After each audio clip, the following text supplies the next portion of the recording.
pahayag po ni Senator VP Sara, pati na rin si Senator Amy Marcos recently, na sinabi ni VP Sara, ako na yung susunod na arestuhin, no? Alam niya na nasa listahan siya ng mga i-issuehan ng warrant of arrest ng International Criminal Court.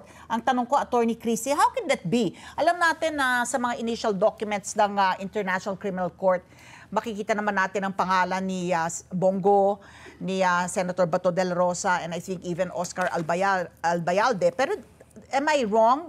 Tama ba yung pagkakaalala ko na dun sa warrant of arrest, redacted o burado yung pangalan ng mga tinatawag na co-perpetrators ni former President Rodrigo Duterte? He was named as an indirect co-perpetrator. Di ba redacted naman po? So is there a way? Paano po malalaman, for example, ni VP Sara, na kasama siya sa listahan ng ipaaresto ng ICC? Kasi parang, naalala mo, Patpi, parang inulat lang din natin until the time that the warrant is unsealed.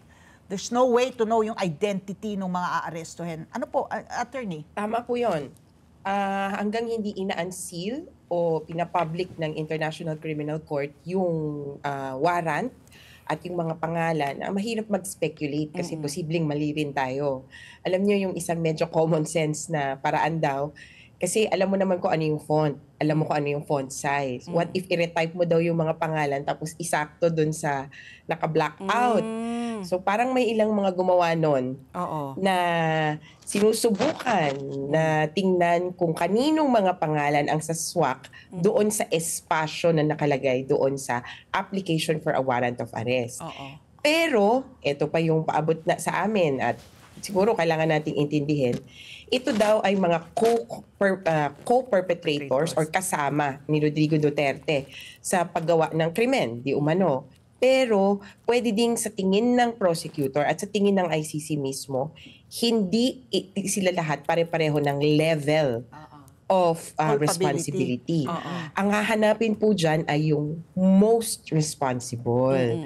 Kaya posibleng ito yung mga nagplano, pero ito, ang plano nito, confined only to this portion. Kunyari, ito lang yung nautusan na gagawin mo tong sa reward system. Yung kabila naman, nautusan lang din. Ang hinahanap ng ICC ay co-perpetrator who also bears the greatest responsibility. So, kung ibalik ko na kay Sara Duterte, kung may makakakita or kung merong ebidensya patungkol sa kanyang personal at diretsang involvement, hindi lang sa DDS, kundi dun sa nationwide na killings. Kasi yung DDS o Davao killings, mukhang malinaw yon kasi naging mayor siya, vice mayor dito sa Davao. Pero yung nationwide, yung pa ang kailangang busisiin.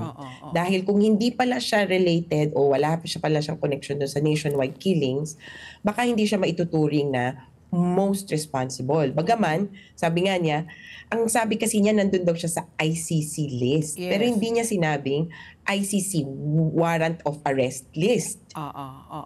Kaya ang hirap ding tansyahin. Siya lang kasi nakakita din ng dokumento. Malay ba natin kung ito lang ay listahan ng mga tao na involved sa drug war? Pwedeng ganon. So Attorney Chrissy, kasi nga dun sa pahayag rin po ni Senator Amy, may nabalitaan daw siya. Although aminado naman siya, no, na chismis lang po ang nahagilap niya. Nung una daw, nasa medyo mababa, no, yung ranko po ni VP Sara, tapos umangat na ho daw. At kayo po personally, base kasi kayo po ang abogado ng marami po sa mga EJK victims, her culpability, do you feel that she is a major player or she just had knowledge of the goings on but did not naman have an active participation?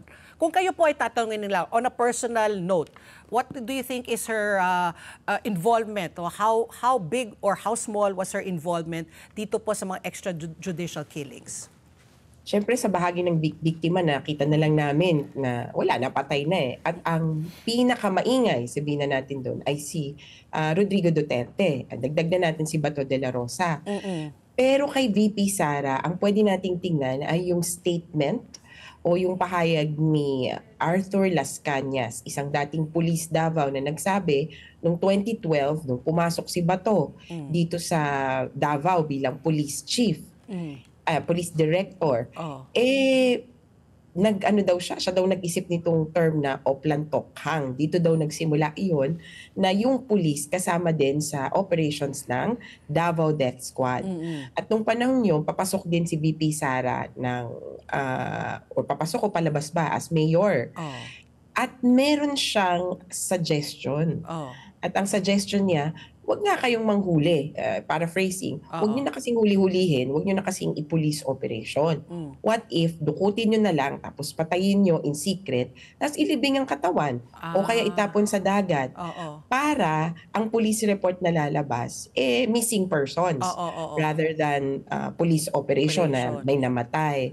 So nakakapangilabot 'yon para sa amin na naku, ganito pala mag-isip ito at ganito siya ka-powerful na yung suggestion niya ay i-consider ng police chief.